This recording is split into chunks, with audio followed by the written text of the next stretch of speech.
Un segundo, ingeniero, deme 5 segundos para conectarlo por Facebook. Ya lo estoy conectando en Facebook, ya todo está listo.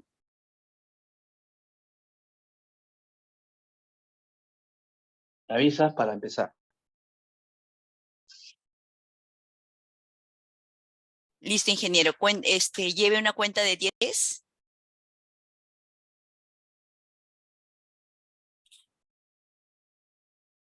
Ay, no tiene permiso para... Ay, no, no, no, no. No, no.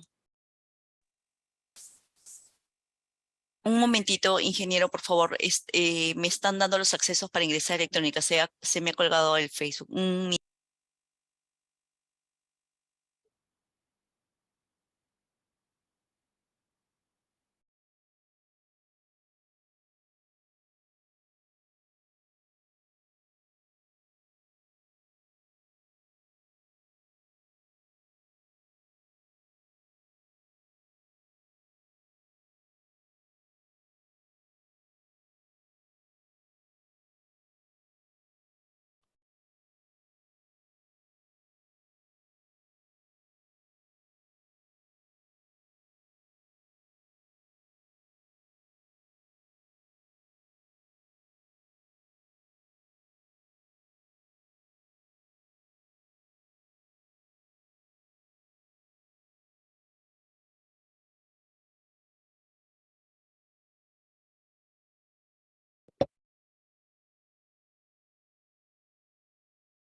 Buenas noches.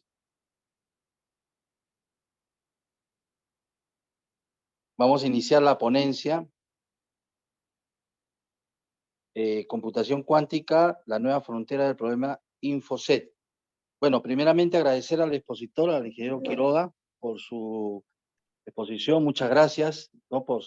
La salud al ingeniero Francisco Madrid, presidente del capítulo, a todos los que están en sala, también a los representantes del Comité de Energía Estabilizada, energía que está participando en nuestro capítulo. Quiero darles la cordial bienvenida y darles, en primer lugar, digamos, el ánimo de poder escuchar esta interesante conferencia a cargo de nuestro expositor. Voy a darle paso al expositor, sino antes también cualquier consulta con mi asistenta para poder absolver con relación a la certificación y con relación a cualquier actividad futura que se viene en el capítulo. Muchas gracias y adelante, ingeniero Quiroga, lo escuchamos. Muchas gracias, Francisco. Bueno, esta es una conversación acerca de temas relacionados con computación cuántica. De repente ustedes han escuchado, por lo menos, mencionar el tema de computación cuántica. Lo que pasa es que la mayoría de la gente no sabe qué tan cercano está esta tecnología y el impacto que está teniendo en muchas economías ya en este momento. Sin embargo, digamos, en esta charla lo que hemos imaginado es primero hablar de una visión general de la computación cuántica para luego conversar exactamente en el impacto que tiene en seguridad de la información. ¿Por qué? Porque pues básicamente la computación cuántica lo que hace es resolver problemas que sin este tipo de tecnología no se podrían resolver. O sea, miren, el equivalente es a cuando ustedes resolvían una matriz a mano utilizando lápiz y papel y de repente aparece un computador digital que les resuelve la matriz. O sea, ese es más o menos el equivalente que tenemos hoy en día. Y pues esto termina teniendo un impacto muy grande en la disciplina InfoSec, porque muchos de los sistemas de información que creemos seguros en este momento podrían estar siendo vulnerados con este tipo de tecnología. Y entonces, digamos, la charla es como que conversemos de los avances que han habido en computación cuántica y miremos, digamos, qué efecto tendría en la seguridad de la información de las organizaciones, especialmente ante escenarios de ciberguerra. Si ustedes han seguido el tema en Ucrania, eso va para empate. Eso va para empate porque pues básicamente las fuerzas están razonablemente parejas y el desempate requeriría armas nucleares, y eso nadie en el mundo, nadie en el planeta quiere usar armas nucleares. Entonces, lo que uno más o menos ve o estima que podría suceder en Ucrania es que esto sea un empate por muchos años, y 10, 15 años en los cuales básicamente, como en la Primera Guerra Mundial, va a haber unas trincheras y se van a enfrentar los bandos alrededor de las trincheras, y ahí se va a quedar por muchos años, pero lo que va a incrementarse posiblemente sean los ciberataques, ataques de ciberguerra, escenarios de ciberguerra. Y eso no es nada nuevo, esto se viene usando desde hace varios años. Es más, en el mismo caso específico de Ucrania, uno vio los tanques de guerra cruzando la frontera, pero 2 años antes estaban sucediendo ataques contra la infraestructura crítica de Ucrania, contra las redes de telefonía, contra las redes de semáforos, contra el Banco Central. Esos son ataques de ciberguerra que básicamente empezaron mucho antes que los tanques de guerra. Uno se queda con la imagen de los tanques de guerra, pero lo que quiero que noten ustedes es que mucho antes de los tanques de guerra hubo una serie de escenarios de ciberguerra que no son, digamos, no los tienen uno tan presentes, pero que definitivamente tienen su impacto. Entonces, primero hablemos como de las cosas interesantes de la computación cuántica, antes de hablar de los riesgos y de las cosas que tiene. Bueno, algo que podemos encontrar y se ve que está sucediendo es en ingeniería de materiales, en ciencia de materiales. ¿Por qué? Porque muchas de las propiedades más interesantes de los materiales parten de la estructura cristalina de esos materiales. Piensen ustedes, por ejemplo, el átomo de carbono. Ustedes toman el átomo de carbono suelto, amorfo, y pues básicamente es un carbón. Y con eso ustedes básicamente pueden prender, pueden tener fuego y pueden tener calor. Pero si ustedes ese mismo átomo lo acomodan en una estructura cristalina diferente, por ejemplo, en una estructura cristalina como la del diamante, pues terminan con diamante. Claro, esto requiere presiones, temperaturas, pero el idear una estructura cristalina que tenga propiedades como la del diamante, en brillo, en dureza, por ejemplo, pero es exactamente el mismo átomo de carbono con el cual, digamos, se puede hacer un asado. Es el mismo átomo de carbono, solo que la estructura cristalina es diferente. Y con ese mismo átomo de carbono, en una estructura diferente por capas, ustedes obtienen grafito. Y con grafito pueden escribir, con grafito pueden, digamos, lubricar. Con grafito tienen un montón de propiedades, pues finalmente la mina del lápiz es grafito. Y es exactamente el mismo material, el mismo átomo de carbono, solo que acomodado de una manera diferente.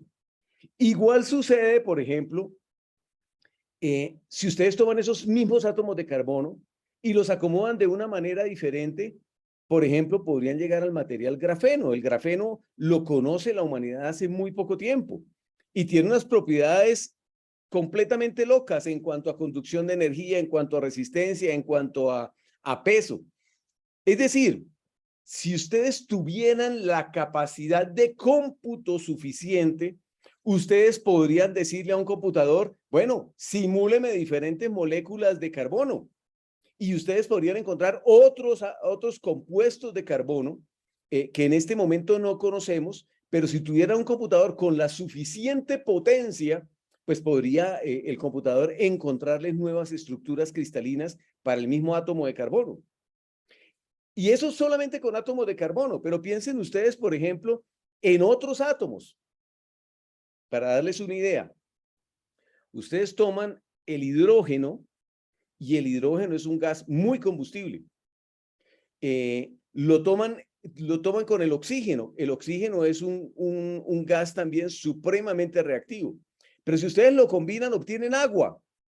Y el agua es bastante inerte y adicionalmente, pues en general no es corrosiva. Es decir, lo que les quiero hacer notar es que ustedes toman dos gases, los combinan y les da un líquido. Esto para darles una idea del enorme potencial que tiene en ciencia de materiales cuando ustedes logran simular 2 o 3 átomos o 2, 3 moléculas y la forma en que interactúan esas moléculas.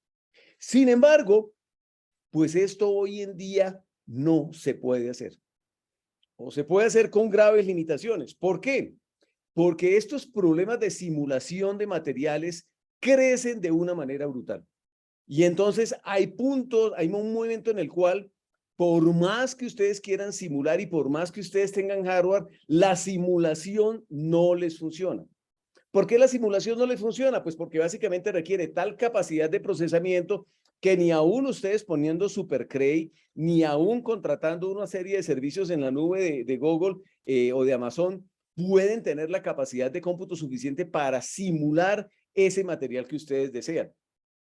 Precisamente con los computadores cuánticos uno puede simular de una manera muy eficaz estos materiales, porque uno hace que cada átomo sea un qubit, ya vamos un poquito más adelante a hablar de eso, pero digamos, tiene el potencial de que ustedes simulen un material átomo a átomo, molécula a molécula.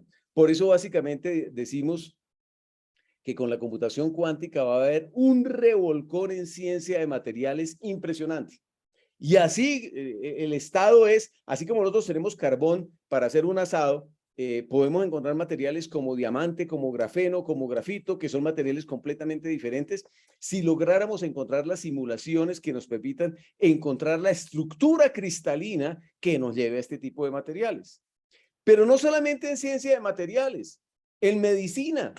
Cuando ustedes necesitan, por ejemplo, crear una vacuna, necesitan saber cómo interactúa una proteína con otra. Y cómo interactúa una proteína con otra, esto básicamente son simulaciones. Y las simulaciones, la complejidad de las simulaciones, la capacidad de procesamiento que se tiene, que se necesita, empieza a crecer de tal manera que ya no lo vamos a poder simular. Por eso necesitamos una nueva tecnología de cómputo. En particular, porque ustedes que muchos son ingenieros electrónicos, me concederán, hasta hace muy poco tiempo la industria se guiaba por la ley de Moore. Y entonces básicamente lo que decía la ley de Moore es, cada 2 años vamos a mejorar la capacidad de procesamiento. Pero recuerden ustedes, si ustedes miran las noticias y miran, digamos, la oferta de mercado, notarán ustedes que la ley de Moore realmente se detuvo hace unos 4 o 5 años. Unos 4 o 5 años en los cuales, digamos, ese crecimiento que teníamos nosotros con la ley de Moore, que simplemente lo que tenemos que esperar era 1 año para tener el doble de capacidad de procesamiento, esto ya se detuvo. Y va a tener unas implicaciones gigantescas en la humanidad. Ya lo vemos en las aplicaciones de inteligencia artificial y machine learning. Claro, uno ve ChatGPT y queda realmente asombrado con ChatGPT, pero lo que quiero que noten ustedes es que cosas realmente novedosas todavía no han sucedido en inteligencia artificial. ¿Por qué? Porque estamos limitados por la capacidad de procesamiento. Estos algoritmos de inteligencia artificial empiezan a requerir tal capacidad de procesamiento que un computador clásico de lo que nosotros llamamos arquitectura von Neumann, ya vamos a hablar de eso, no tiene la capacidad de procesamiento para estas nuevas aplicaciones de machine learning. Entonces, si queremos medicinas realmente novedosas, necesitamos simular cada molécula, necesitamos hacer una serie de simulaciones que la computación clásica no las puede ofrecer. Pero hay otros avances, por ejemplo, en baterías. Si ustedes se fijan, uno de los problemas más graves del calentamiento global se resolvería si tuviéramos baterías más eficientes. Imagínense ustedes que las baterías de su automóvil eléctrico, en lugar de darle 500 kilómetros de autonomía, imagínense que les dieran 2000 kilómetros de autonomía. Pues esto básicamente haría que todos nos fuéramos a utilizar carros eléctricos y no carros de gasolina, porque la capacidad de almacenamiento que tiene y la vida útil de las baterías, pues básicamente sería muy impresionante.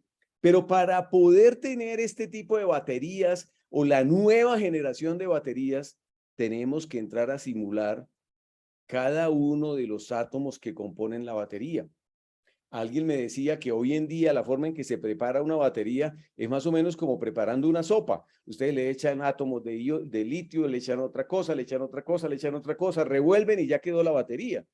Con los computadores cuánticos es posible simular una estructura cristalina en la que uno pueda tener mayor capacidad de almacenamiento, mayor capacidad adicional de vida.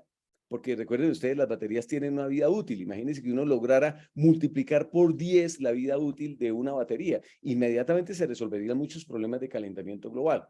Pero esto, como les digo, requiere simulaciones bastante complejas que básicamente los computadores clásicos que se conocen como arquitectura von Neumann no la pueden ofrecer.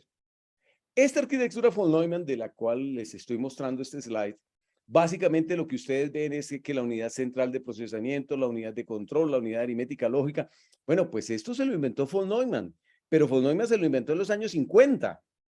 Y sin embargo, hoy en día todos usamos computadores basados en esta arquitectura. Sí, hay algunas mejoras, que una memoria no sé qué cosa, que ahora el procesador hace esto y esto y esto, y entonces que hace RISC y que no sé qué más cosas. Sí, pero son iteraciones y mejoras a esta arquitectura clásica von Neumann, y esto lo encontramos desde un mainframe IBM en la cual corre un banco sus procesos de negocio, su Apple Watch o incluso su iPad, su iPhone, todos utilizan esta arquitectura von Neumann. Pero esta arquitectura von Neumann, ¿cómo les parece que von Neumann la planteó? Básicamente para estimar trayectorias balísticas. Esto básicamente era, bueno, pues aquí el tema de la Guerra Fría, etcétera, etcétera. Queremos hacer llegar una ojiva nuclear y entonces queremos hacer llegar una ojiva nuclear que cruce el Atlántico. Había que simular muy bien cómo era que iba a llegar esa ojiva con todos los problemas atmosféricos. No vaya a que en lugar de terminar en la antigua Unión Soviética, terminara en París, por ejemplo. Entonces, todo esto se hizo, se planteó esta arquitectura para estimar trayectorias balísticas, básicamente de misiles intercontinentales. ¿Ok?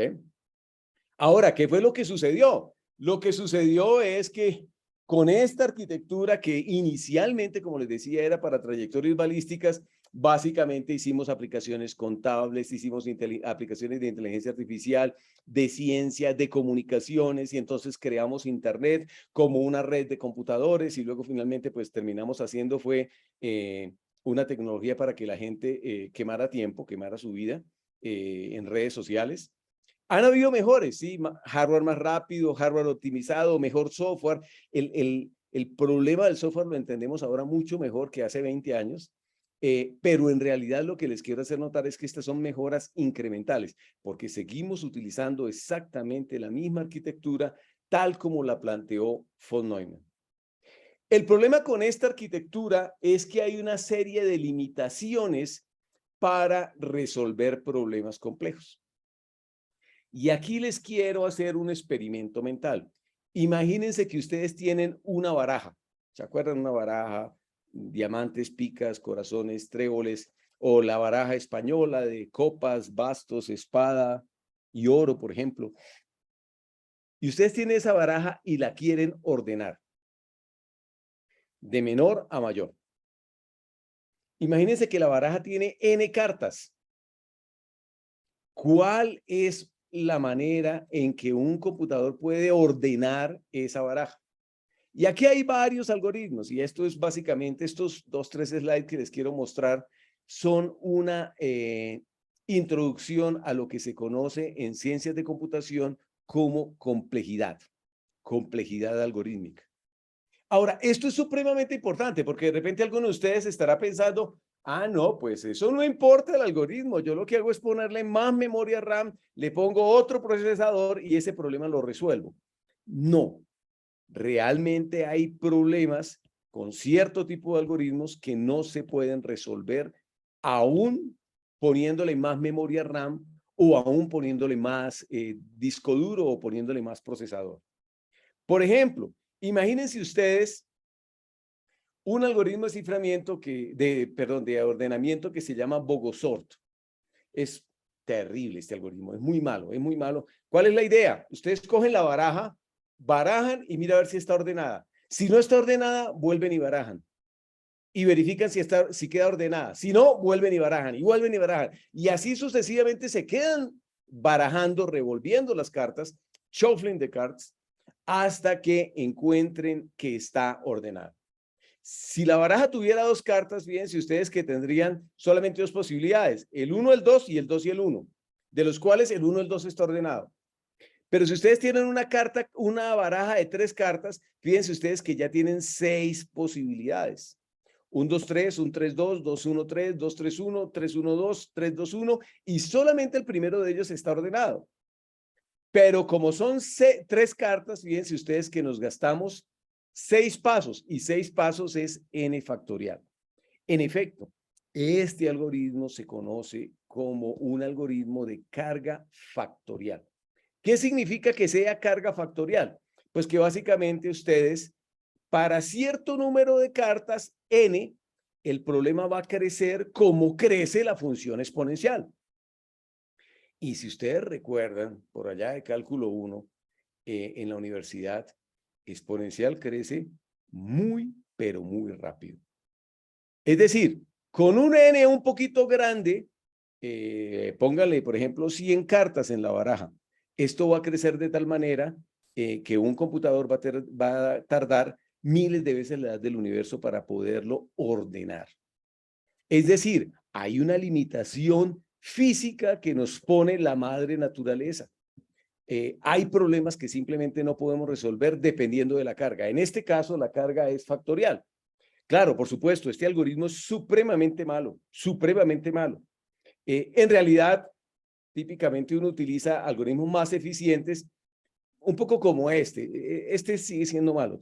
Lo menciono porque es fácil de entender, pero en realidad es bastante malo. ¿Cuál es la idea? Escoge el más pequeño y lo deja aparte, y luego sigue ordenando los que le quedaron. Y de los que quedaron, escoge el más pequeño y lo pone aparte, y vuelve y busca adentro, y saca aparte el que le siga más pequeño, y así sucesivamente. Esto se conoce, bueno, también se conoce como bubble sort, selection sort, pero el punto, y eso es algo que les quiero hacer notar, en el peor caso ustedes necesitan n cuadrado.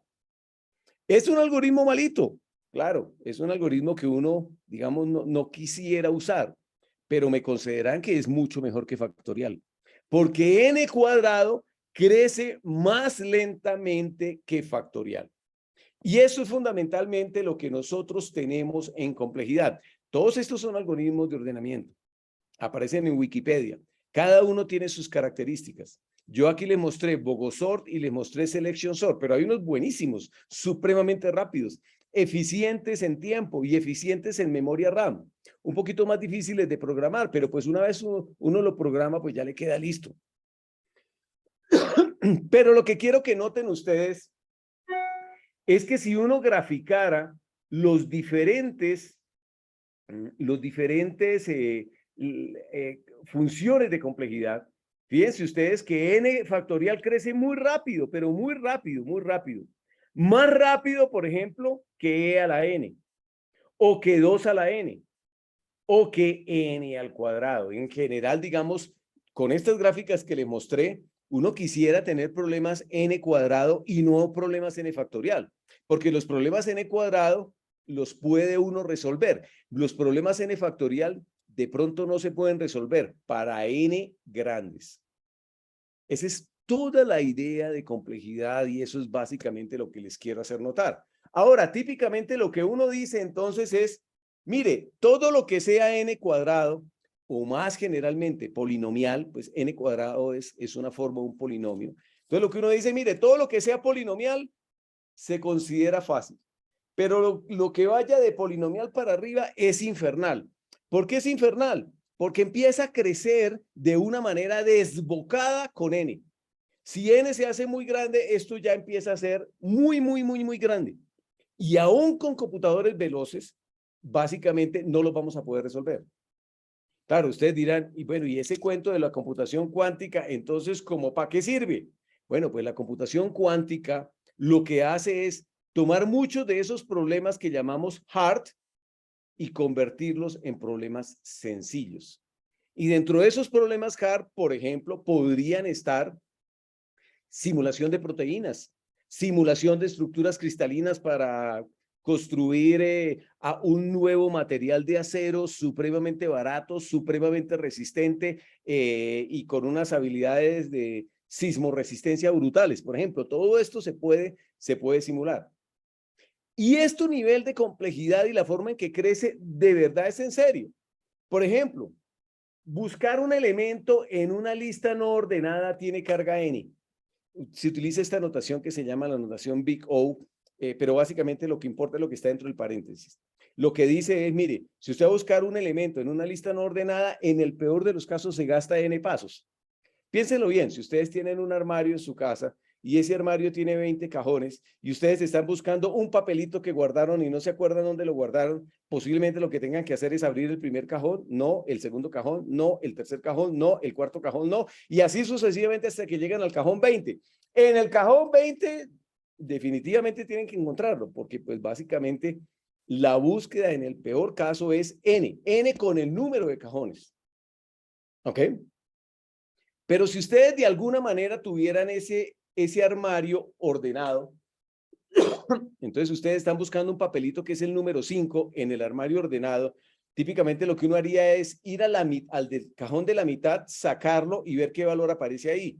Si el valor es más grande, uno busca abajo. Si el valor es más chico, entonces busca arriba. Y todo el tiempo está partiendo el espacio de búsqueda en mitades. Esa es la razón por la cual en general aparece log2. La función logaritmo crece bastante lentamente. Entonces, lo que es logaritmo decimos que es bastante fácil. ¿Ok? Bueno, por ejemplo, tomar dos números y multiplicarlos tiene carga ON². En cambio, si yo les doy el numerito, encontrar los factores es NE a la N un Q. Es decir, este es el tipo de problemas que son fáciles de calcular, perdón, difíciles de calcular, fáciles de verificar. Y hay otro problema. Si ustedes tienen B, pueden calcular G a la B módulo P, pero dado G a la B módulo P, lograr encontrar B es supremamente complejo. Estos dos problemas son problemas clásicos en seguridad de la información. Algunos de ustedes, si está familiarizado con el tema de criptografía, recordará que el primero se llama RSA, el segundo se llama Diffie-Hellman. Y son problemas que un computador clásico se demora mucho. Por ejemplo, para darles una idea, este es un pequeño programa Python en el cual le digo que me genere un número P, que me genere un número Q y que los multiplique. Miren ustedes, generando el número P me demoré 2.05 segundos. Generando el número Q me tardé 3.39 segundos. Multiplicándolos me demoré 0.45 milisegundos.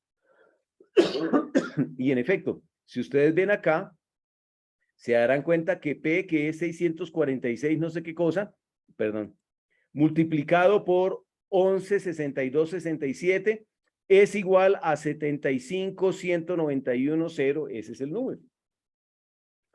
Pero ojo, si yo le digo a mi computador, dado 75, 19, 10, 76, 20, que termina en 4897, le digo, encuéntreme los dos números que multipliqué para obtenerlo.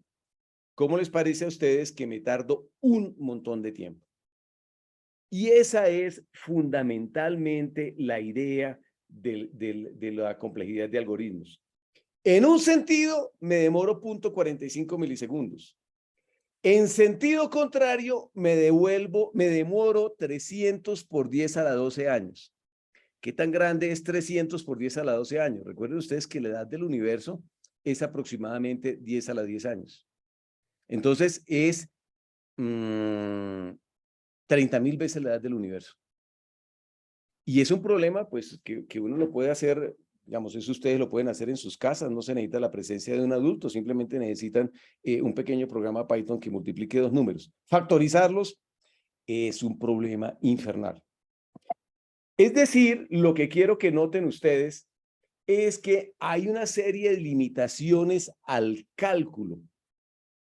Pero antes de eso, conversemos acerca de qué es calcular. Hasta hace muy poco tiempo, cuando uno hablaba de computadora, básicamente estaba hablando de típicamente mujeres muy diestras con operaciones aritméticas que eran capaces de hacer estos cálculos. Incluso hay una película de una señora de raza negra que básicamente hace los cálculos de la NASA, pero que no le permiten usar el baño de blancos. Y bueno, y ahí está la película, es bastante interesante. Pero es decir, hasta hace muy poco tiempo, cuando ustedes hablaban de computadora, hablaban de un humano. Hay una historia muy simpática, yo creo que ustedes, no sé si les haya llamado la atención, que por ejemplo en Francia no hablan de computador, sino de ordenador. Y de ahí pasó a España, y en España también hablan de ordenadora, y la ordenadora. Y pues por supuesto un computador hace mucho más que ordenar, pero digamos en la concepción Francia, España, no se habla de computador, sino se habla de ordenador. La razón tiene que ver porque básicamente IBM, cuando iba a entrar al mercado francés, intentó utilizar la palabra counter, pero resulta que counter se parece mucho a calculatriz, y calculatriz tenía una connotación mala. Entonces, pues básicamente llamó a su profesor de humanidades, y su profesor de humanidades, que conocía bastante latín y conocía bastante francés, le dijo, no, llámelo ordenador. Y entonces esa es la razón por la cual los franceses no hablan de computador, sino de ordenador. Y bueno, y los franceses y los españoles que siguieron a los franceses. Entonces, básicamente este es el término, porque hasta hace muy poco tiempo, en realidad, computador era un humano. Pero lo que quiero que noten ustedes es que computador tiene que ver con muchas otras cosas. Computador tiene que ver con calcular. Y aquí les quiero recordar esta gráfica. No sé si ustedes recuerdan por allá de su curso de física, un péndulo simple. Este péndulo simple básicamente lo que hace es oscilar en un periodo que está dado por 2pi raíz cuadrada de L sobre G. G es la constante gravitacional y L es la longitud del cable. La longitud del cable. Y esto es bastante novedoso, porque fíjense ustedes que por aquí no aparece el peso. En ninguna parte aparece.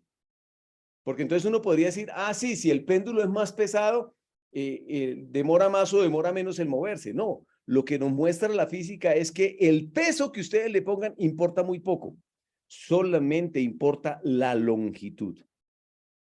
¿Ok? Entonces supongan que ustedes vienen y le hacen cuentas y entonces calculan y dicen, bueno, con la longitud de 1 metro, pues ¿cómo les parece que el periodo les da aproximadamente 2 segundos? Es decir, el péndulo va y vuelve en 2 segundos.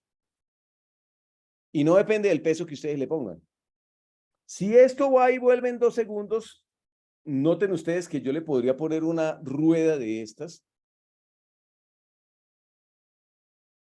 Y esta rueda, básicamente la amarilla, la podrían conectar a otra rueda y a otra rueda, y ya más o menos ustedes saben para dónde es que va todo esto. Esto va a que con ese fenómeno físico del péndulo, yo puedo construir un reloj. Y en efecto, los primeros relojes eran relojes de péndulo, y era una manera con la cual se podía saber la hora. Si ustedes me permiten, es válido decir que más que saber la hora, lo que me permite esto es calcular la hora. Es decir, yo quiero que ustedes noten que este computador, que este reloj de péndulo es en realidad un computador, porque me está calculando la hora. Y siempre que yo haga cálculos, básicamente hablo de un computador. Claro, lo que pasa es que es un computador análogo, pero de estos computadores los usamos. Y noten ustedes otra característica.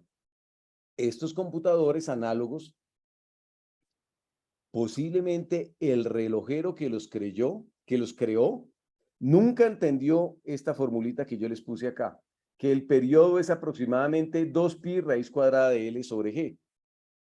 Porque, a ver, para poder encontrar esta expresión matemática, ustedes tienen que conocer cálculo diferencial, etcétera, etcétera, algo de dinámica, algo de estática, tener algún recorrido de ecuaciones diferenciales en derivadas parciales. Y yo no creo que un relojero en Suiza tuviera este background. Pero aún así, hacían los relojes y los relojes le resolvían los problemas a la gente. Es más, se llegó a un extremo de sofisticación como este, por ejemplo, en el cual ustedes construían sistemas solares en los cuales simulaban el comportamiento de la Tierra, de Marte, de Júpiter, etcétera, etcétera. Y esto no es del siglo XVI, del siglo XVII.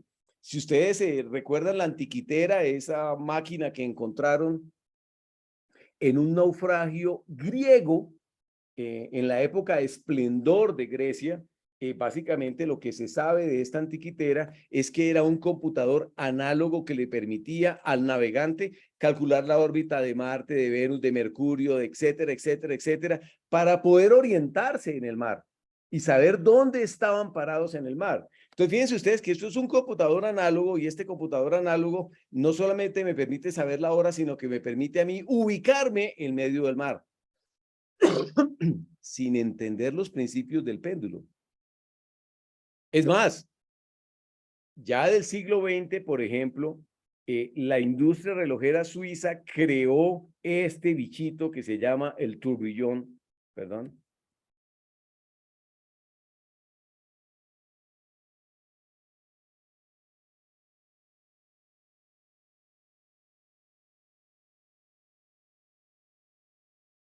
Este es el tope de la industria relojera, digamos, análoga basado en péndulos. Estos son, grosso modo, son 3 péndulos diferentes en diferentes ejes, de manera tal que independientemente de cómo tengan ustedes la mano, el turbillón les da la hora correcta.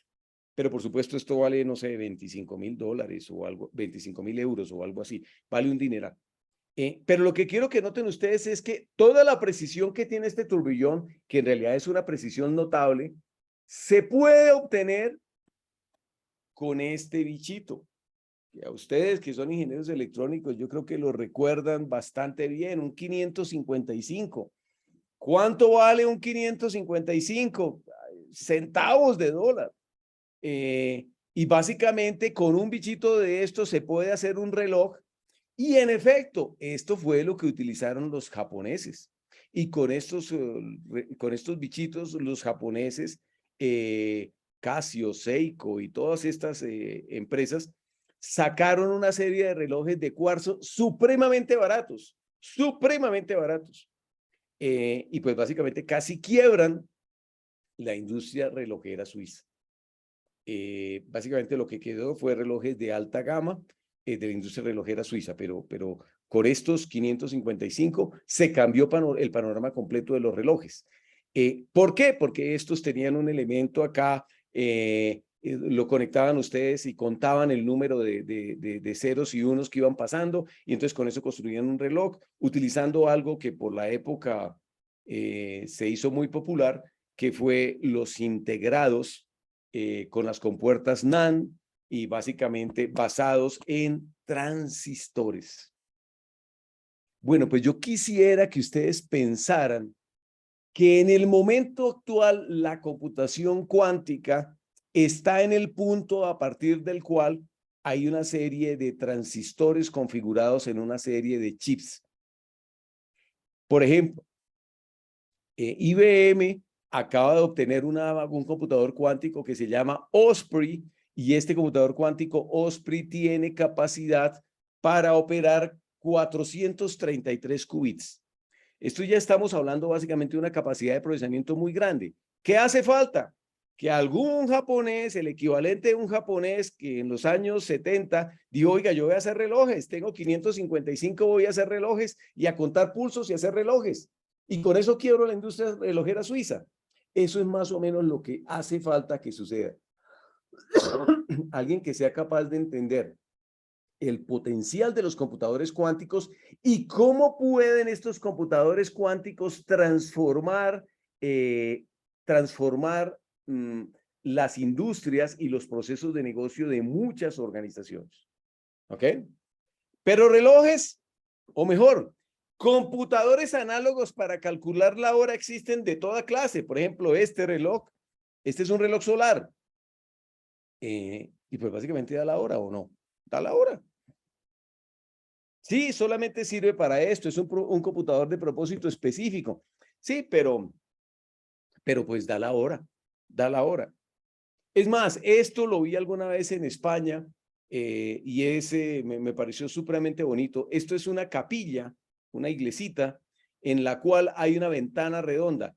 Y cada equinoccio de primavera y cada equinoccio de otoño, esa ventana redonda entra un rayito de sol y le pega a esa columna.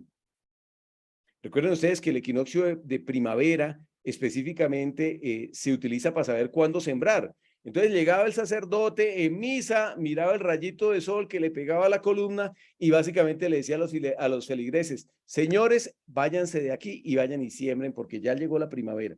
Entonces vayan y siembren rapidito y verán que les va bien con la cosecha. Esto es básicamente, de nuevo, un computador análogo que sirve para medir la hora, que sirve para medir la hora. No sirve para nada más, pero sirve para medir la hora. Y estos son más dispositivos análogos. Yo no sé si alguno de ustedes alcanzó a conocer el de abajo, el que está sobre el fondo rojo, que es una regla de cálculo, pero todos los otros sirven para calcular la latitud, para calcular, son sextantes, octantes, etcétera, etcétera. Bueno, y con esto, pues básicamente, un navegante podría ubicarse en la mitad del mar y saber hacia dónde tenía que ir para llegar a tierra antes de que, bueno, antes de que se le acabaran las provisiones. Todos estos son computadores análogos. El problema grave es que no sirven para un uso general, solamente sirven para un propósito específico, tienen baja precisión, son difíciles de controlar los errores, pero la simulación de procesos físicos puede ser realmente rápida en computadores análogos, porque me devuelvo un poquito. Cuéntenme ustedes, la velocidad a la que trabaja este computador análogo. ¿Qué velocidad creen ustedes que trabaje ese computador análogo? Pues básicamente la velocidad de la luz, es decir, pues llega un rayo de luz y ya, es decir, más rápido que esto no se puede, no se puede, esta es la velocidad de la luz que estamos utilizándolo para calcular el equinoccio. Entonces, son computadores muy veloces, el problema es que los errores tienden a amplificarse y no hay forma de controlarlos. Pero, ojo, así como por allá en 1950, unos científicos de Bell Lab dijo, oiga, ¿qué pasa si yo pongo aquí un sustrato con este otro substrato y pongo acá una corriente? Y se dio cuenta que inventaron un transistor. Pues básicamente, en el mundo físico, en el mundo de los físicos, se tiene este experimento, que quiero que noten ustedes que es como el análogo de los transistores. ¿Cuál es la idea? El experimento se llama el experimento de Stern-Gerlach. Y básicamente, si ustedes disparan una partícula magnética contra un campo magnético fuerte, por ejemplo, aquí tenemos un imán muy fuerte, pues básicamente si la partícula es magnetizada, esto va a ir contra una pantalla y va a ir en una raya de arriba abajo. ¿De qué depende? Del campo magnético, etcétera, etcétera. Pero esto es una partícula pequeña cargada magnéticamente. Si resulta que ustedes toman un átomo de plata y lo disparan básicamente contra ese mismo, digamos, equipo, noten ustedes que aquí sucede algo y es que este átomo de plata o va para arriba o va para abajo. Y no más. Y aquí viene una serie de implicaciones y aquí pues digamos si hay alguno de ustedes que es físico, es posible que digan, no, yo quiero reflexionar acerca del principio de incertidumbre de Heisenberg y entonces el gato está vivo arriba o el gato está muerto abajo y así sucesivamente, pero en realidad yo lo que les quiero hacer notar es que posiblemente lo que tengamos que hacer es como los relojeros suizos. Nunca entendieron la fórmula del péndulo, pero sabían que les funcionaba y que les daba la hora precisa. Listos. Porque aparentemente este átomo de plata que tiene un electrón en la última órbita, a veces va para arriba, a veces va para abajo. Pero si ustedes no lo miran, va para arriba y va para abajo. Al tiempo. Sí, yo sé, aquí la intuición no ayuda. Aquí la intuición no ayuda de verdad.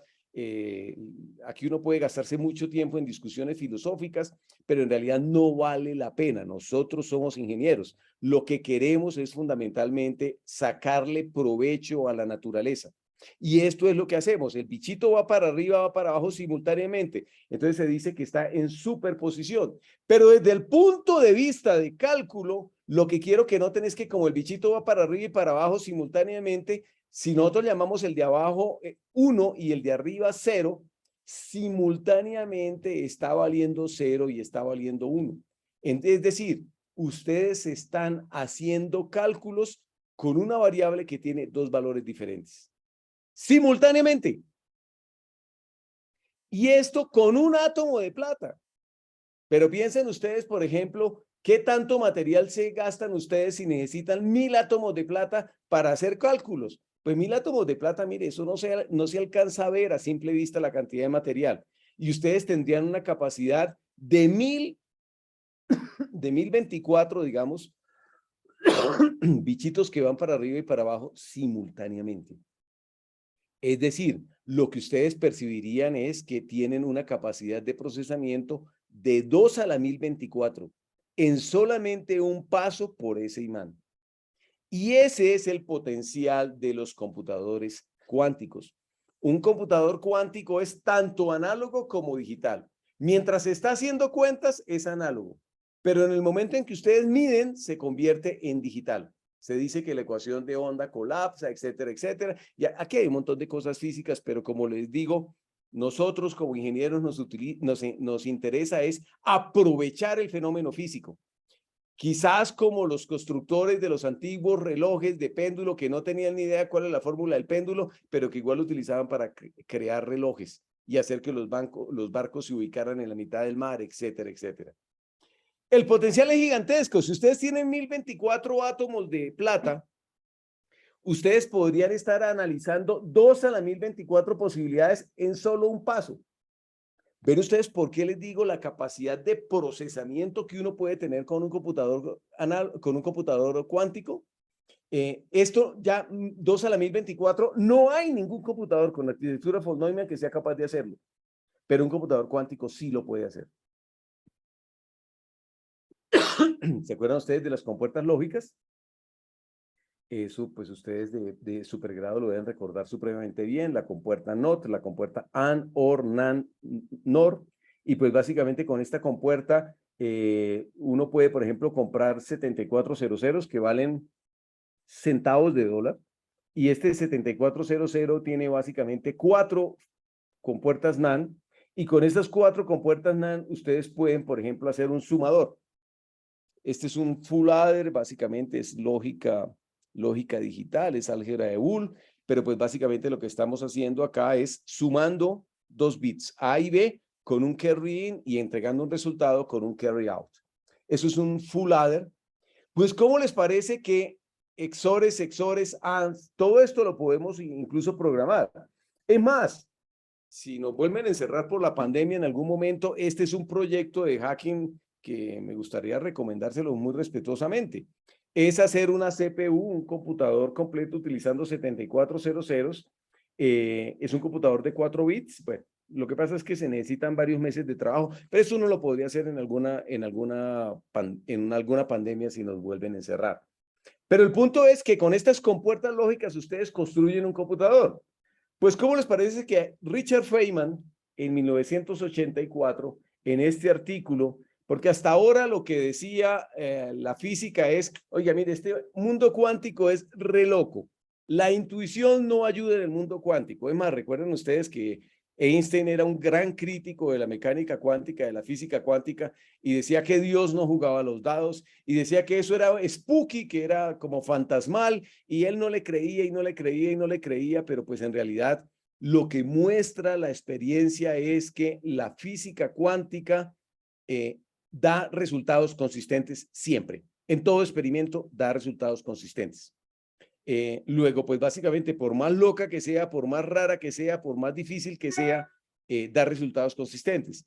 Pues Feynman básicamente creó un sumador, como el que yo les conté con lógica digital y compuertas NAND, pero básicamente utilizando compuertas cuánticas. Y básicamente utiliza un CC0, un C0, un CC0, un C0 y un C0. Todas estas son compuertas que son análogas al NAND o al NOR, que ustedes posiblemente utilizaron mucho tiempo, o de pronto utilizan todavía. Pero estas son compuertas cuánticas. ¿Qué fue lo interesante del artículo de Feynman? Que mostró que con esto se podía calcular, se podía sumar, porque hasta ese momento las compuertas cuánticas servían simplemente para maravillarse uno de lo enredado que era el mundo cuántico, de lo loco que era el mundo cuántico.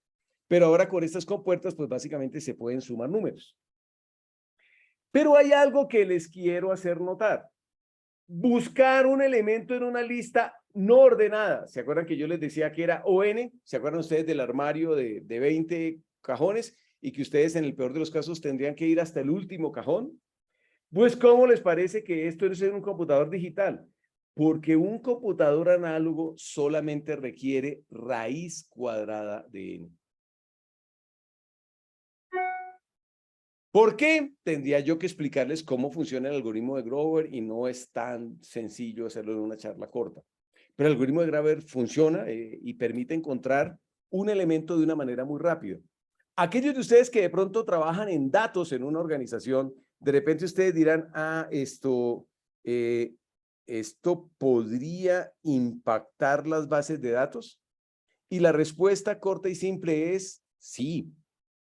Recuerden ustedes, uno en una base de datos como Oracle lo que hace es construir índices y cosas de estas, pero fíjense ustedes que hay una serie de problemas en los cuales raíz cuadrada de n puede ser un tiempo de respuesta razonablemente rápido y ustedes se ahorran construir los índices. ¿Ok? O, por ejemplo, el algoritmo de Shor, que sirve para factorizar un número. ¿Se acuerdan ustedes que yo les mostraba que factorizar un número grande requería O a la n un cubo? Pues, ¿cómo les parece que con un computador cuántico requiere ON cubo? Y ON cubo es mucho más rápido que ON a la 1 cubo. Es decir, ¿se acuerdan ustedes que yo les decía que los problemas difíciles eran de aquí para allá y que todo esto era fácil? Todo lo que fuera polinomial decíamos que era fácil. Pues en últimas, lo que les quiero hacer notar es que típicamente lo que le muestra esta gráfica es que un problema que era insoluble en un computador digital se vuelve fácil en un computador cuántico. Ahora, recuerden ustedes que factorizar un número es el problema de RSA. Y RSA es un algoritmo de criptografía de clave pública con el cual está asegurado una buena parte de la infraestructura tecnológica en el mundo. En el mundo. Entonces, ¿qué significa esto? Pues esto en última lo que significa es que si hay un computador cuántico disponible para un adversario, lo que podría suceder es que un sitio web puede ser hackeado. Y ese sitio web puede ser el banco emisor, o puede ser redes de cajeros automáticos, o puede ser, por ejemplo, el canje interbancario, o podrían ser semáforos, o podrían ser, bueno, todo esto podrían haber problemas. Bueno, entonces el algoritmo de Grover básicamente nos trae una serie de problemas bastante complejos, porque el algoritmo de Grover, recuerden ustedes, este es el armario que yo les decía a ustedes, que tiene una serie de cajones. Buscar algo en uno de esos cajones requiere ir por todos los cajones hasta que finalmente lo encuentren, pero lo que les quería hacer notar es que en un computador cuántico esto se baja de ON a raíz cuadrada de n. Y esto hace que un problema que era difícil ahora se vuelva bastante sencillo. Aún con n grandes, que es supremamente importante esta parte. Aún con n grandes. Todo esto, por ejemplo, el gobierno de Estados Unidos está pegado al techo. ¿Por qué está pegado al techo el gobierno de Estados Unidos? Pues porque básicamente, recuerden ustedes, Estados Unidos ha sufrido toda clase de ataques de colectivos hackers vinculados con Rusia, vinculados con Corea del Norte, vinculados con China. Recuerden ustedes Colonial Pipeline, recuerden ustedes el ataque a SolarWinds, recuerden ustedes, bueno, hay una serie de ataques que han ido contra infraestructura crítica. Por ejemplo, Colonial Pipeline es un oleoducto Y cuando se hizo este ataque contra este oleoducto, pues básicamente quedó sin distribución de energía una buena parte de la costa oeste en Estados Unidos. Entonces, en este memorando del gobierno de Estados Unidos, básicamente lo que le está diciendo es a todas las agencias federales, oiga, miren, atentos a la computación cuántica y atentos a mitigar los riesgos que puede tener su infraestructura por criptografía que puede ser vulnerada con computadores cuánticos.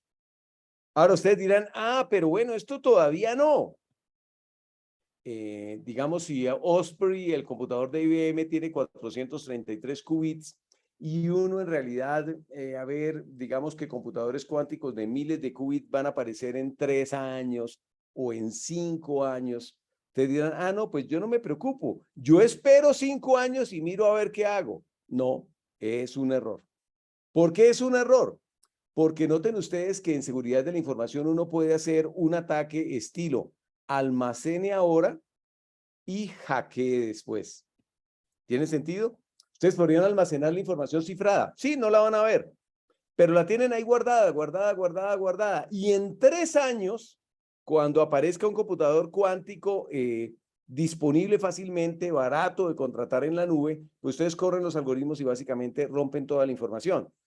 Y dependiendo de la información que ustedes estén capturando cifrada, es perfectamente posible que hagan una diablura gigantesca. Piénsenlo bien.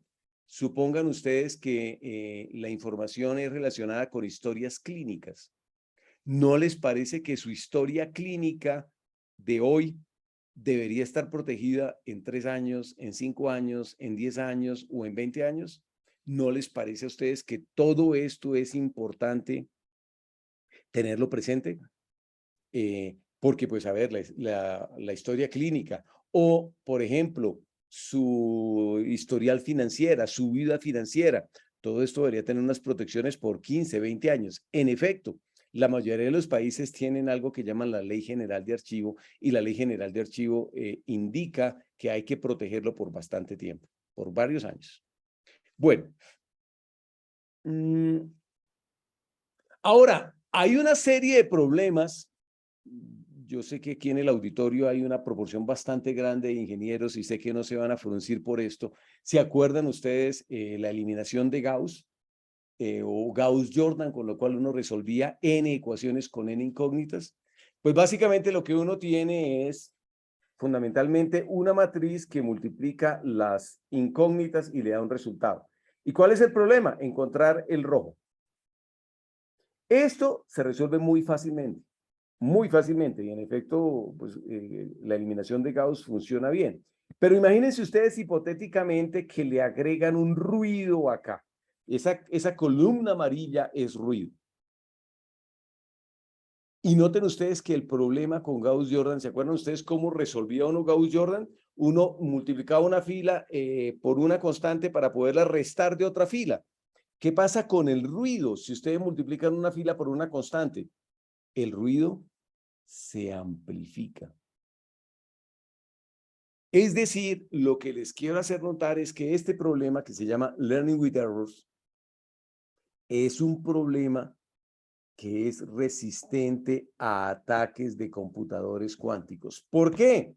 Porque un computador cuántico también va a haber incrementado el ruido. Esto es lo que se conoce como criptografía postcuántica. ¿Qué diablos es esto de criptografía postcuántica? Es básicamente cierto tipo de criptografía que es resistente a ataques de computadores cuánticos, pero corre en su iPad, corre en su mainframe IBM de toda la vida, pero es resistente a ataques de computadores cuánticos. Bueno, esto es un poco lo que se ve. Ya estamos entrando, muchas gracias por la atención y todo, nos quedan más o menos unos 5 minutos de charla. Perdónenme ustedes si les hago el epílogo de qué se trata esto. Porque algunos de ustedes dirán, bueno, ¿y será que a mí me afecta estos computadores cuánticos y la posibilidad de que los computadores cuánticos realicen ataques? Hay 3 preguntas que yo les quiero hacer. ¿Son ustedes infraestructura crítica? Porque si alguno de ustedes me dice, es que yo opero un sistema SCADA con el cual se distribuye la energía eléctrica en Perú. O, yo tengo un sistema SCADA en el cual se distribuye gasolina, gas natural, un sistema SCADA en el cual se distribuye agua, por ejemplo, en Lima, agua potable en Lima. Eso es infraestructura crítica. ¿Por qué es infraestructura crítica? Porque en el momento en que haya algún escenario de ciberguerra, lo primero que le van a pegar es en la infraestructura crítica. Eso lo hemos visto en absolutamente todos los escenarios de ciberguerra en el mundo. El más reciente posiblemente sea Ucrania. Y eso, ahí no hay nada nuevo. Eso ya está inventado, eso ya está claro. ¿Ok? Entonces la primera pregunta es, ¿tiene usted infraestructura crítica? Si usted tiene infraestructura crítica, una red de cajeros, etcétera, usted es vulnerable a ataques de computación cuántica. Pero hay otros elementos importantes. Por ejemplo, ¿cuál es el tiempo de vida de sus datos? Por ejemplo, usted tiene que mantener datos por 10 años, por 20 años, ¿por cuánto tiempo? ¿Ok? Esa es una pregunta perfectamente válida. Hay organizaciones en las cuales la información se tiene por unos cuantos días. Piensen ustedes, por ejemplo, en Netflix. La información de qué películas están viendo ustedes, de si interrumpieron o no interrumpieron la serie para pasar a ver otra serie. Todo eso es información que se mantiene por minutos, por días. Pero en cambio, la información de su historia clínica, a ver, ustedes quisieran que la información de su historia clínica quizás después de muerto no se divulgue o no. Es como maluco que uno esté ya muerto y le estén diciendo, oiga, mire este señor, mire la enfermedad que tenía, mire cómo murió, etcétera, etcétera. Es decir, uno tiene expectativas de privacidad de su información clínica por bastante tiempo. O incluso el tiempo de vida de sus aplicaciones. Si alguno de ustedes trabaja en el sector financiero, me consideran que cambiar aplicaciones en el sector financiero es un infierno. Es un infierno, es supremamente complejo. Entonces ustedes ven sector financiero, bancos que tienen mainframes IBM con arquitectura de 1970 programados en COBOL y RPG y no lo van a cambiar. Y no lo van a cambiar pues porque básicamente les funciona. Si les funciona, ¿para qué lo cambian? Entonces, con estas tres preguntas, específicamente las últimas dos, yo les sugeriría que plantearan este cuadro. Aquí pongan en las abscisas el tiempo de vida de su tecnología. ¿Qué tan fácil es cambiar tecnología? Y aquí el tiempo de vida de sus datos. Y noten ustedes que la combinación de tiempo de vida de sus datos largo con dificultad para cambiar tecnología hace que ustedes estén en este cuadrante rojo. Y este cuadrante rojo requiere básicamente tomar correctivos ya respecto a la amenaza cuántica. Los otros ambientes, si ustedes tienen un tiempo de vida largo, pero un tiempo tiempo de vida de sus datos largo, pero un tiempo de tecnología cortica, más o menos la situación se puede paliar y es posible que ustedes digan, no, mire, esto todavía no, me espero 2, 3 años a ver qué pasa. Pero la combinación, la esquina superior derecha de la bolita roja es un caso en el cual ustedes deberían estar muy preocupados. Bueno, y este sí es el epílogo, ya no los molesto más, los dejo descansar. Si alguno de ustedes trabaja en seguridad de la información, quiero que noten que posiblemente ustedes ya tienen un problema cuántico. Ya tienen un problema cuántico. Es importante no olvidar los principios de Security in Depth. Estos principios de Security in Depth de seguridad de la información lo que hacen es, mire, considere usted que tiene una cebolla con capas, capas concéntricas, capas concéntricas, capas concéntricas. De manera tal que si su atacante es capaz de romper una capa de la cebolla, ustedes tienen otras capas por dentro que los van a proteger. Ese es el principio de Security in Depth, la cebolla. Y pues básicamente les quiero recordar que hay una serie de estándares de criptografía postcuántica. Nosotros en la empresa nuestra la hemos implementado en varios productos, en varios servicios. Y de repente ustedes es posible que necesiten este tipo de tecnología. Bueno, eso era lo que les quería contar a ustedes. Preguntas, comentarios, no sé cómo sea el protocolo, pero les sugeriría si pudiéramos abrir en micrófonos y escucharlos, a ver como qué preguntas, qué comentarios tienen, y a ver pues como qué les puedo comentar, qué les puedo decir.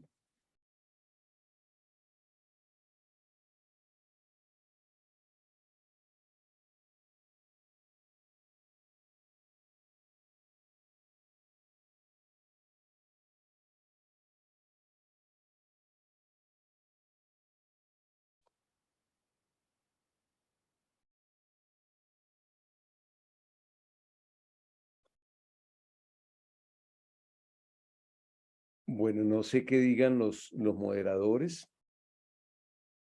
Ahí sí, básicamente, pues espero indicaciones. ¿Terminamos la sesión o esperamos a ver si hay preguntas escritas? No sé. Lo que ustedes me indiquen, por favor. Sí, ¿qué tal? Vamos a esperar 2 minutos para ver si las personas se animan a realizar preguntas. Más bien, las preguntas las pueden realizar en la caja de preguntas y respuestas, escribiendo para que el expositor pueda responderlas. Está Perfecto. habilitado, así que pueden realizar sus preguntas en la caja, como les acabo de mencionar. En el caso ya no hayan preguntas, damos para finalizar el seminario. Por favor.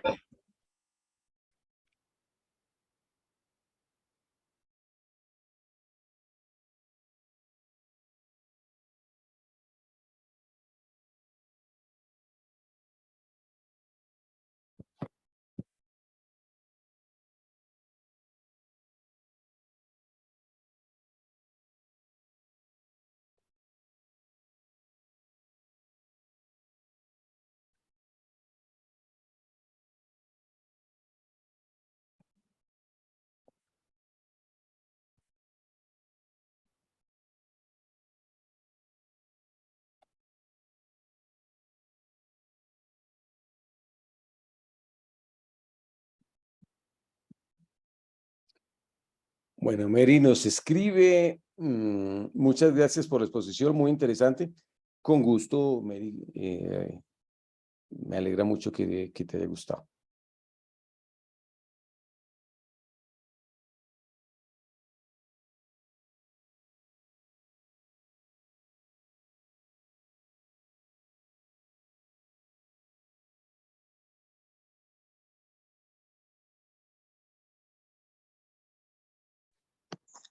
Hay una pregunta que dice: ¿qué tan similares o diferentes son las computadoras cuánticas de diferentes laboratorios, diseñadores o proveedores? Sí, mira, esa es una pregunta bastante interesante. Aquí está el capitalismo en su más completa expresión. Aquí cada cual está explorando diferentes ideas. Mm, Google está avanzando con su propia propuesta. Wave System está avanzando con su propia propuesta. IBM está avanzando con su propia propuesta. Pues yo les he hablado de Osprey, de IBM, porque es quien va más avanzado. Pero aquí se está explorando toda clase de cosas. Los chinos están haciendo unas vainas completamente diferentes, enfoques completamente diferentes. Mm, Aparentemente en este momento el liderazgo lo lleva IBM, pero pues ustedes saben muy bien que en este mundo de alta competencia, de repente aparece un fabricante europeo y es el que termina imponiendo un estándar. Pero en este momento básicamente son completamente diferentes. Se han puesto más o menos de acuerdo en utilizar una tecnología que se llama Qiskit, con la cual se programa. Entonces, por lo menos hay un acuerdo acerca del estándar que se sigue para programarlo. Esto en últimas lo que nos interesa para nosotros es que podemos aprender a programarlos, independientemente si al final termina el estándar de Google o el estándar de IBM, porque la misma herramienta nos va a servir, la misma forma de programarlo nos va a servir. Y bueno, y les adelanto un poco, la forma en que se programa es bien diferente. Olvídense de los ciclos for, olvídense de los ciclos while, esto es supremamente diferente la forma en que uno programa. Aquí se programa poniendo las compuertas cuánticas y haciendo cadenas de compuertas cuánticas que al final te dan un resultado.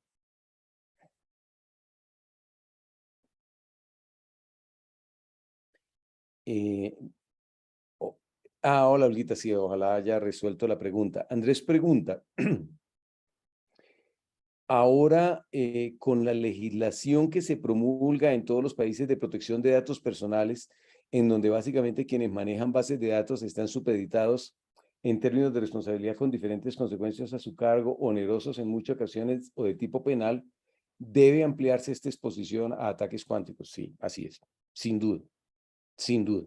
Esto tiene una serie de implicaciones bastante graves. Me devuelvo un poquito. Sí, es decir, la parte de habeas data y, digamos, información personal, esto está en el cuadrante superior derecho, y esto básicamente, es decir, está de color rojo ahí, debería estar de color rojo, no lo incluí, pero claramente es un problema grave, grave, grave.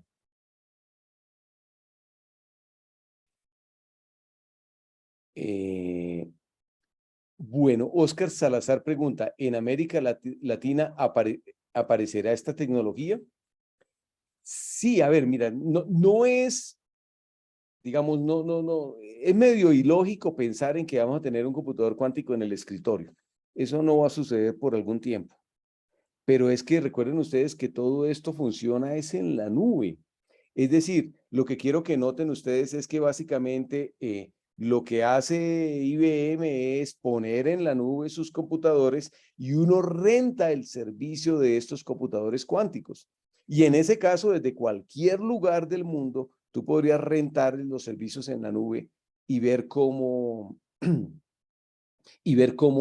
cómo sacarle provecho.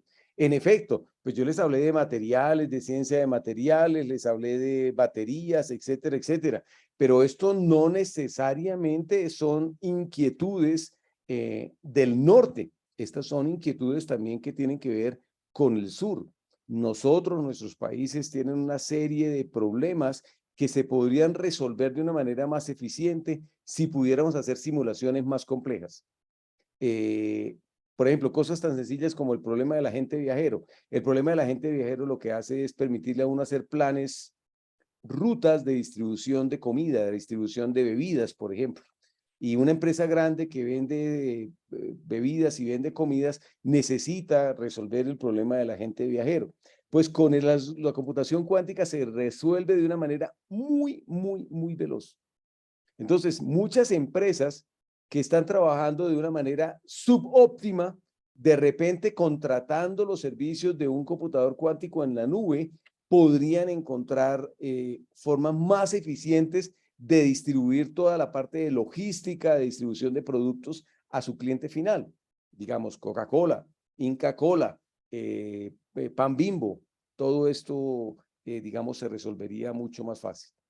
Entonces, claro, esto tiene aplicación en América Latina y podemos sacarle provecho o podemos también ser víctimas, porque habrá infraestructura crítica nuestra que alguien desocupado por allá en Corea del Norte, alguien desocupado en China o Rusia, puede decir, oiga, peguémosle a estos a ver qué pasa. ¿Sí? Recuerden ustedes el fraude que sucedió en SWIFT, utilizando la red SWIFT de un banco en Ecuador. Entonces, no es que esos son problemas de primer mundo y nosotros allá no nos enteramos de eso. No, estos problemas pueden terminar pegándonos a nosotros. Con la computación cuántica se podrá demostrar la existencia de Dios. Pues, Orlando, de pronto, ni idea. Esa parte de la algorítmica cuántica no la he mirado. Me imagino que si se pone uno a mirarla termina corriéndose, termina medio loco. No sabría qué decirte. Me imagino que existe la posibilidad. Porque finalmente el universo es un gran computador cuántico. O sea, lo que nosotros llamamos el universo es un gran computador cuántico con una serie de propiedades. Entonces, pues básicamente hasta de pronto se puede mostrar la existencia de Dios. En el Perú, ¿cuál sería el sector más vulnerable a ciberataques? Lo que les dije, infraestructura crítica.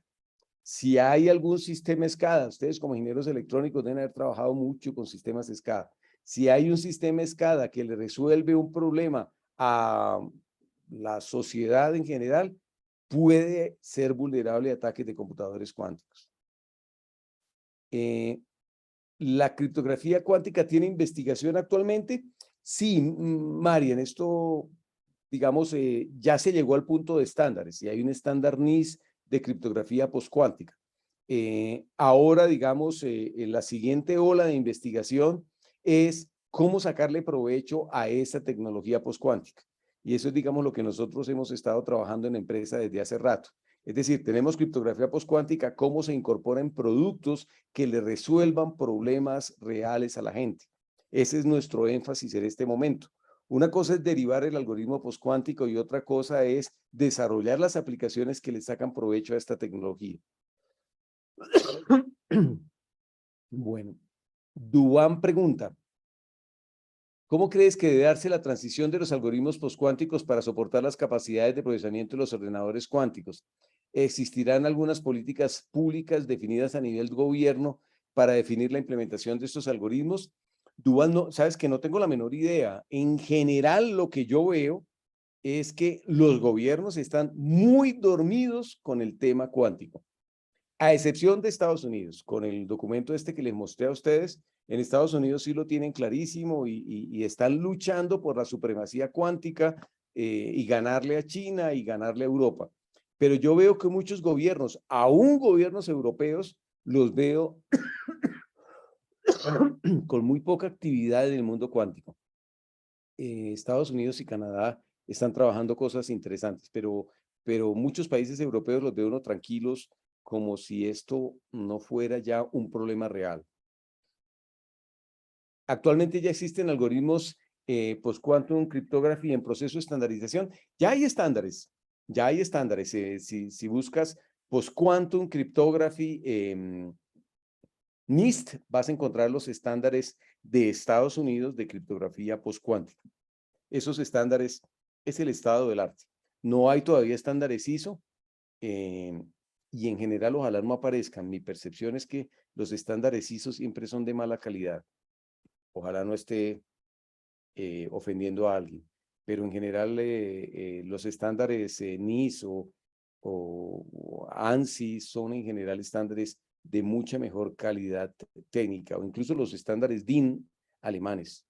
Pero cuando aparece ISO, hay cosas feas. ¿La materia prima de la computación cuántica es la física cuántica? Sí, Oscar, sí. Solo que, como te decía, uno se puede ir por el tema filosófico. Y eso entonces uno ve a los físicos.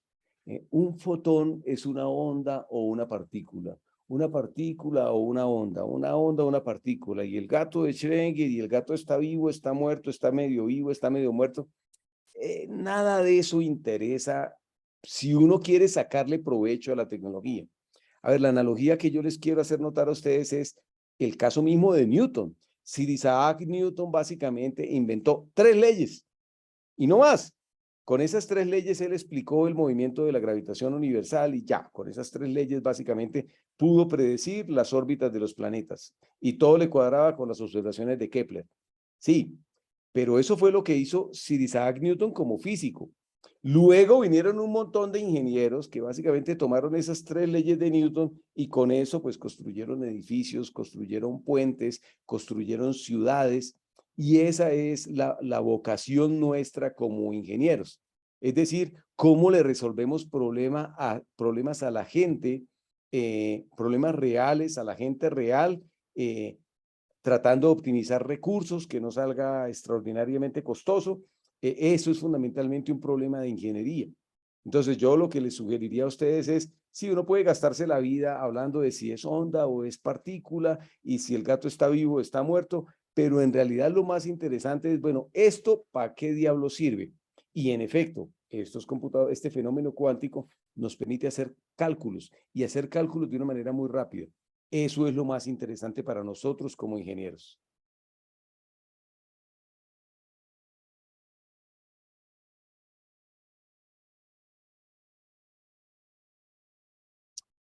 Bueno, creo que no hay más preguntas.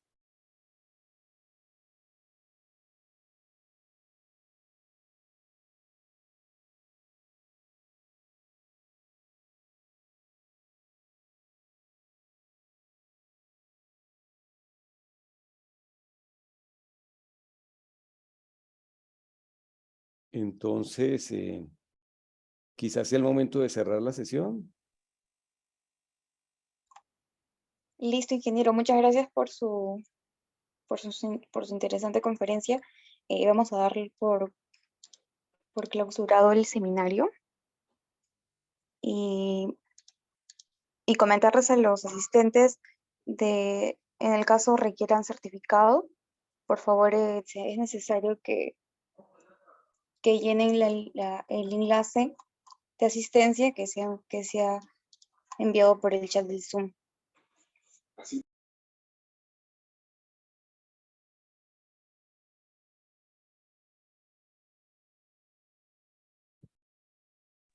Eso sería todo. Buenas noches. Muchas gracias. Bueno, hasta pronto. Muchas gracias por su atención y la paciencia y Muchas todo. gracias. Ok, hasta luego. Hasta luego.